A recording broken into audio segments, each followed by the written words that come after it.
We advise the opinions and views of the hosts and guests do not reflect those of the station.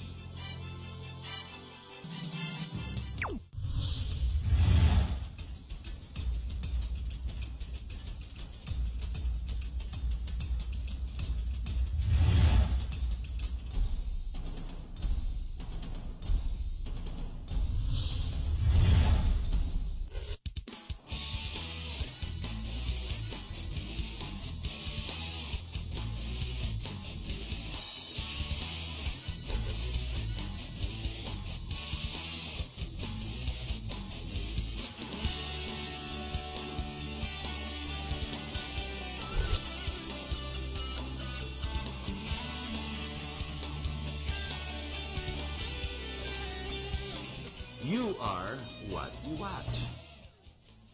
Hello, good evening. My name is Harry Tumbuatco, and welcome to our program. We're going to talk about issues that clearly identify themselves to you. These issues is not about dynasties. It is not about the Bangsamoro, and not necessarily what is hitting the front pages, but what should be called priority. It's called insurance. Ang pagkaintindi po natin sa insurance, anong role niyan sa kabuhayan natin, how does that play a role and an importance in our life? Knowing that only 40% of the Filipinos actually hold bank accounts. Can you imagine? 40% lang may bank account. The other 60% don't even bank. No? Can you imagine how many people are really secured? Can you actually get security like insurance without a bank account? Oh, these are the small issues. There are many issues we're going to talk about insurance that involve us. Alam niyo po, insurance is called protection. That's another word. Are we protected? Are we insured? Do we even want to protect ourselves? Or do we even care to insure ourselves? Or mas mabuti pa pakinggan sa mga walang insurance, bakit mo kailangan ng insurance? At anong klaseng insurance? At kanino ka pupunta? Ang guest po natin ngayong gabi, we have George Mercado, President no less, of Philippine Prudential. He is also President of the Insurance Life Association in the Philippines and also of Asia. Is that correct, George? Hi and welcome to the show. What's the other title you have with the Asian? Oh, no, I'm the Vice Chairman Vice of the Chair. Insurance Institute for Asia and the Pacific. For Asia and the Pacific. Yes. Dito based po yan sa Pilipinas. Dito rin yan, based. Let me go straight to the question. What is the state, first general question, what is the state of our insurance in the Philippines now? Well, if you're talking about life insurance, We have to separate the two yes. para maintindihan ng yeah. taong bayan natin. Right. Because I don't have enough information on the other types of insurance. But we will stay with just life on Yes. this show, just for Yes. this show. Okay. Sure. On life insurance, the state. Yeah, well, sad to say that of our population, 16% of our population is insured. Yun lang. Yes. 16%. 16. And actually, 16% is already adding group insurance. So you're already talking of even SSS and GSIS and all the group insurance coverage. But if you take the actual life insurance coverage, which is what is the worldwide practice, only 4% of our population has individual life insurance. Let's break this down. The SSS is some type of insurance. Yes. It is a form of insurance. PhilHealth, likewise, is a form Medical. of insurance. Medical. Medical yon. And these insurance, pag sinabi mo insurance, di ba, it's basically protection. Yes. And forward planning for a period of time in your life, baka sakali tamaan ka ng pera kailangan mo o may sakit ka or whatever purpose, Yes. education, Right. or naipit ka, retirement, matanda ka na, hindi ka na pwede magtrabaho, ideally may insurance ka. And private insurance is added over and above the required, which is SSS. Yes. Pag nagtrabaho ka, kailangan magbayad ka. Your employer has a share and you have a share every month. Correct. Para pag retiro mo, safe na safe ka, meron ka nakukuha pensyon, bonan. Yes. The state of local insurance then is only 16%. But if we were to group all the insurance worldwide, you said? Oh, no, I meant if you take all the insurance coverage, including group insurance here in the Philippines, Yes, it's lahat. 16%. 16%. Yes, right. Pero ang actual life lang on the private, 4% for individual. why is it so low, Yeah. George? Well, there's a lot of thoughts on this. Well, for one, it's economic based. You know, the higher the gross domestic product, or GNP, Yeah, gross GDP. national product, Gross or national, GDP GNP. of a country, the higher the insurance penetration rate. Always ganun ang ratio Yeah. of penetration.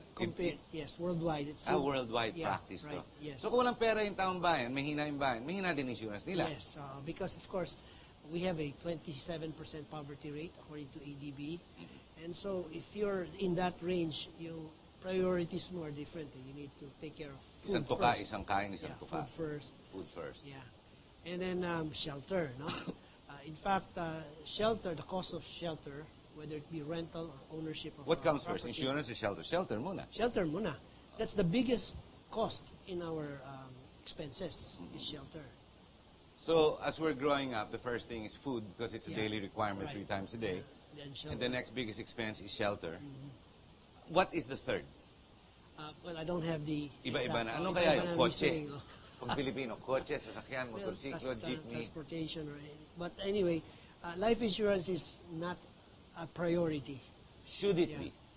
I think it should because first of all, nobody's exempted from dying. That's well put. Sige, sige, sige, okay. So we have to prepare for that eventuality. No, So we need to educate our people to increase the 4%, if not the group insurance module, which is 16%. So even like SSS, PhilHealth, whatever protections made available. So kulang pa rin tayo sa edukasyon para sa taong bayan. Yes, I think that's one big challenge that we have.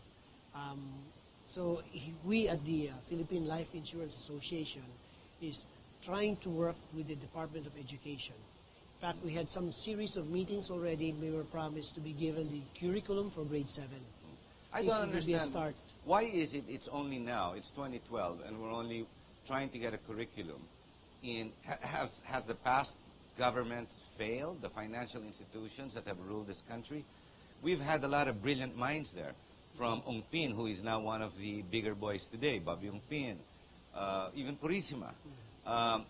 All these big names in the financial industry knew of this situation. How come they've not reached out through education? Di ba only through education can you improve Yeah. or We- introduce yeah. the concept of insurance? Actually, we just started discussing this about a year or two ago. About Buti naman ang pag-isipan nyo. Eh kung now, hindi why sa don't we inyo. try, starting it young, with our younger citizenry. At least grade 7, high school, they'll get to know about financial literacy.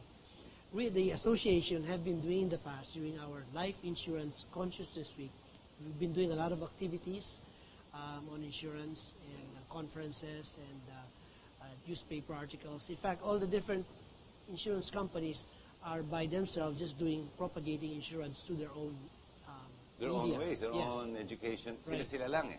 But there is Right. no massive move by government or the country to educate everybody. Right. Why is it a financial calculation for insurance? Because you're buying now for the future? Is that how you look at it? Or should we look at it, secure yourself for the future, regardless of the cost? Yeah, secure yourself for the future. Yeah. Dapat ganun ang labanan. Yeah, you should know what to prepare yourself for. Yung mentality natin dating bahala na. Opo, opo.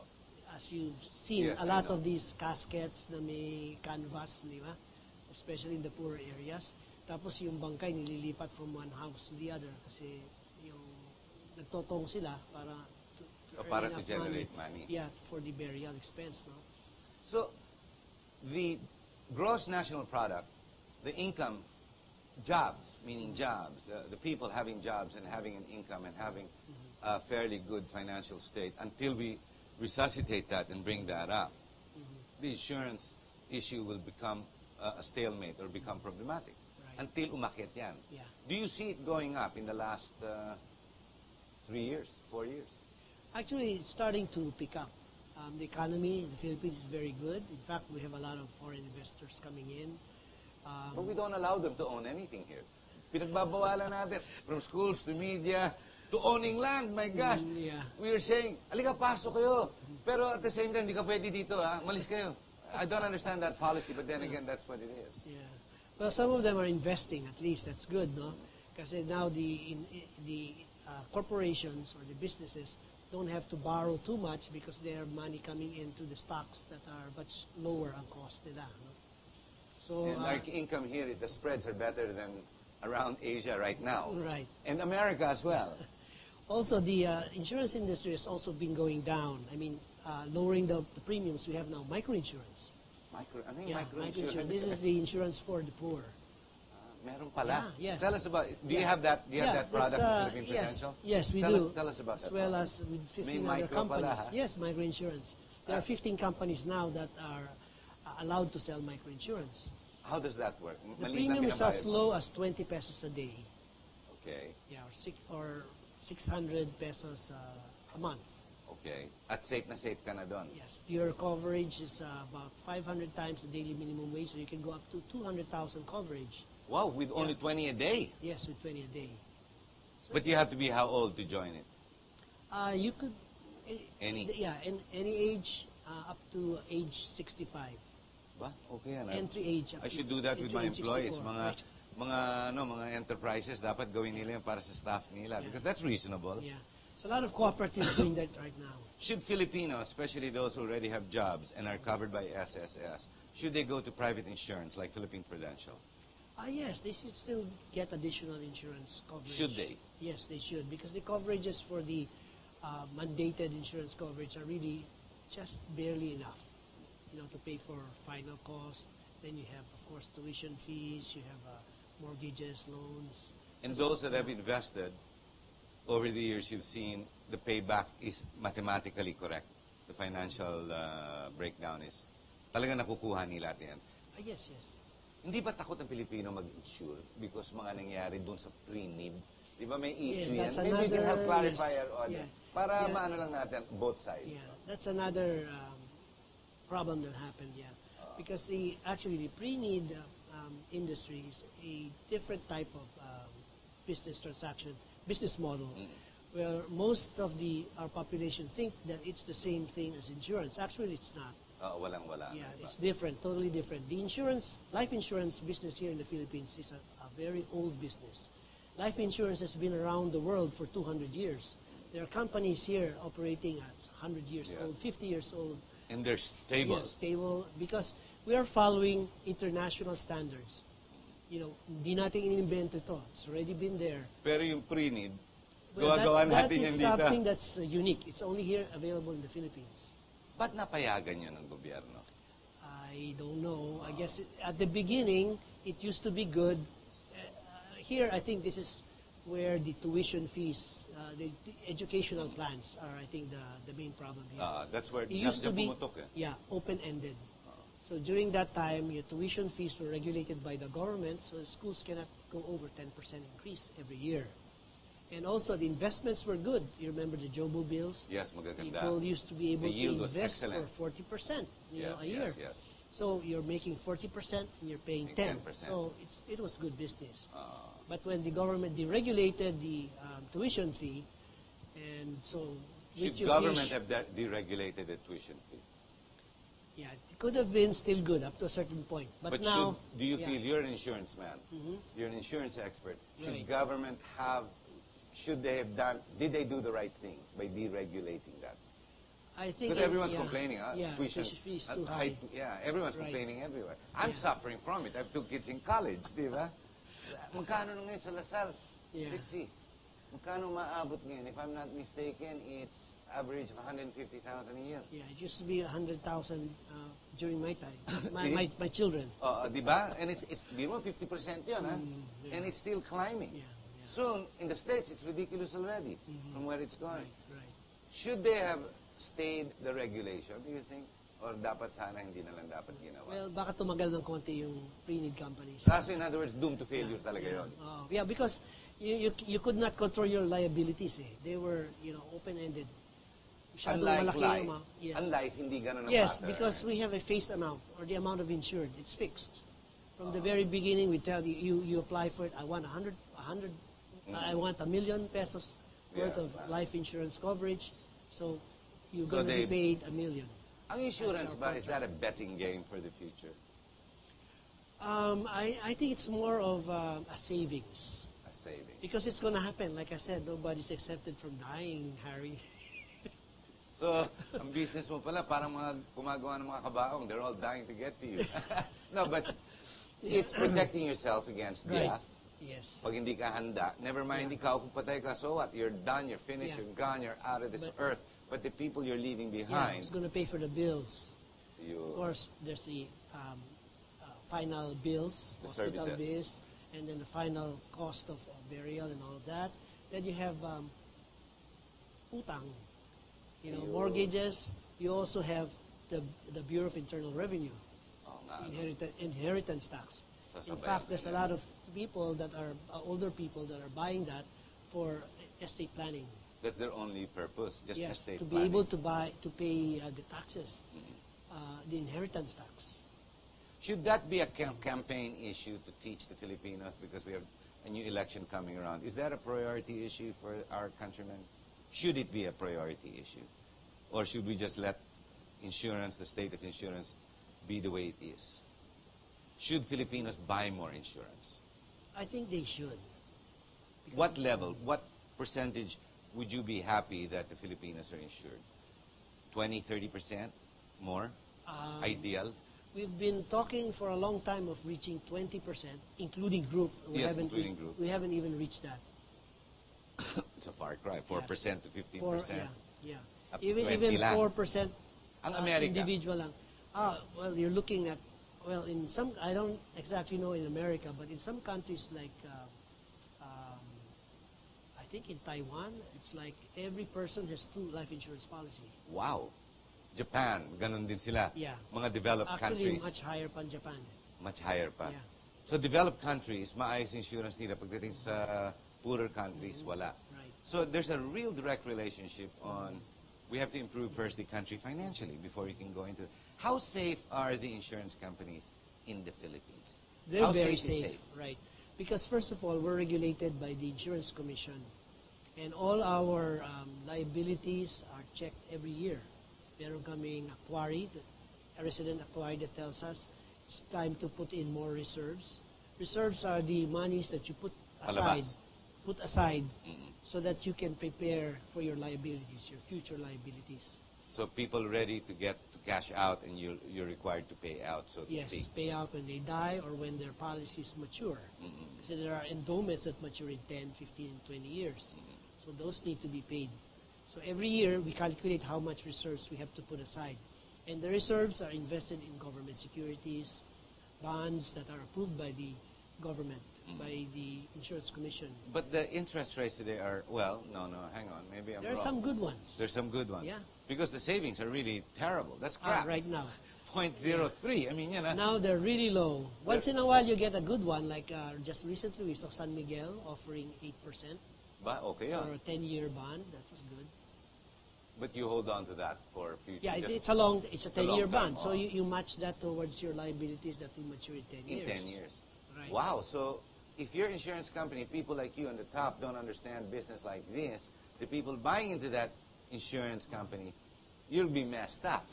So you are regulated by the Insurance Association, or we have regulators. Yes, we have the Insurance Commission. The Insurance Commission is under the financial Yes, head. the under Department who of is Finance. Yes. Department of Finance. Yes, they're very strict, so they make sure. In fact, there aren't any life insurance company in the Philippines that has closed down. None. None. How is the relationship of insurance to the banks that the central banks have been closing down? Di ba sunod-sunod dyan, may marami-rami. Yeah. Hindi nadadama yung insurance dito. No, because like I said, we have a lot of regulations in place. What happened to those banks, George? Yung mga sinasara ng mga central bank. Recently, Yeah. I know of one, a good friend of mine, well, he's now medicating the state's poor man, Mr. Yasay. He was talking for on behalf of Banco Filipino. Di ba Yes, sumara yes. din yan eh. Oh, right. When banks close down, it shakes the financial industry. Insurance is under the financial regulation, or they're the extreme regulators through what we call the Insurance Association, right? Yes. So, kung may nangyayari financially, nadi-disturb din kayo.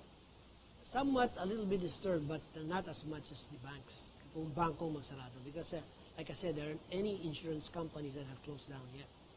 Life insurance companies. Life, wala. Right. Yung non-life, ang dangerous. I'm not sure. I don't have the information on the non-life. Tell us about Philippine Prudential. Your straight life, you have many services that you offer. long-term life, of course, straight. Yeah. Pero marami kayong, now you have the micro-insurance for Right. the poor. Yes. Don't you have medical also as well? I think you do. Well, we're planning to do that. In fact, we have some products now that are waiting for insurance commission's approval on medical insurance. We have some sort of what we call hospital income benefit plan. Hospital so we have that income for- benefit. Right. Bakit income? Naging Yeah. income yun. Paano Well, naging income if yun? you get hospitalized, we pay for every day that you're confined in a hospital. Right, right. Yeah. Regardless if you have an HMO or any other plan. You are covered. Yes, we cover you for up to 2,500 pesos per day of hospital confinement. That's a nice product. Yeah. This is called the life insurance. This is Yes, non-life. this is life insurance. This is life. Yeah, that's what I we don't call know how, hospital when do you income. differentiate non-life tsaka life? Nalilito ako eh. Well, Car insurance is Yeah, non-life. that's non-life. Yeah, it's called, also in the U.S. they call it property and casualty insurance. So this is for motor car, houses, fire, Pero kung maaksidente ka sa accident, kotse, accident. life yun. Both of us carry it. Life and non-life carry accident insurance. Both Yeah. carry it. Yeah, we both also carry health. Health also. Mm-hmm. Does Prudential Life carry that? Both car insurance, mabangga No, ka, we wala. Philippine Straight life. Prudential only has life right now. Life. Yeah. And the other ones that are here, alam ko, they're the big American insurance companies that America was going to introduce insurance to us. This is what I've read up on. Yeah, we follow the insurance code of America. The insurance code. Yes, right. And they're the ones who introduced insurance to us when they came into the Philippines in the early Well, 20s. actually, there were other companies that were older than the American companies, like the Canadian companies. Wala una pa dito sa Pilipinas? Yes, over 100 years na, Sun Life. Sun Life. Yes.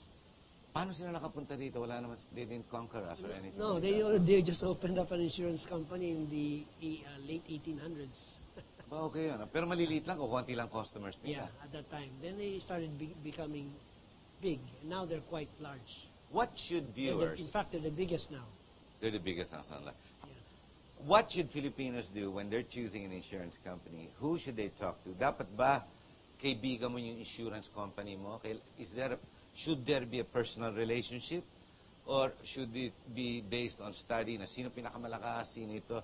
How does one choose who is best to insure your life with? The one that could provide him the answers to his needs. I don't understand. Well, like for instance, if I approach you and I start asking you, your financial requirements, and then I'm able to uncover a need that you don't have right now for insurance, that should be where you should get your insurance from. So it's a personal thing with your insurance person Right. because the insurance person studies you first. Yeah. Won't sell you anything you don't require. Yes. Okay, we're going to have to take a break, George. Ladies and gentlemen, if you caught that part, it is not the stability, the brand. It is not necessarily just how big a company is. It's the service that gets to you. So I guess there's a personal side of this. I'd like to also delve on other issues that involve the country when it comes to insurance. Does it make the financial situation or the financial banks and conglomerates and whatnot, does it make it healthier? Does it make it more stable? Does insurance help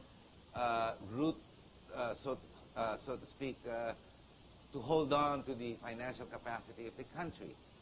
When we come back, we'll discuss these issues. Now, stay around and we'll be right back.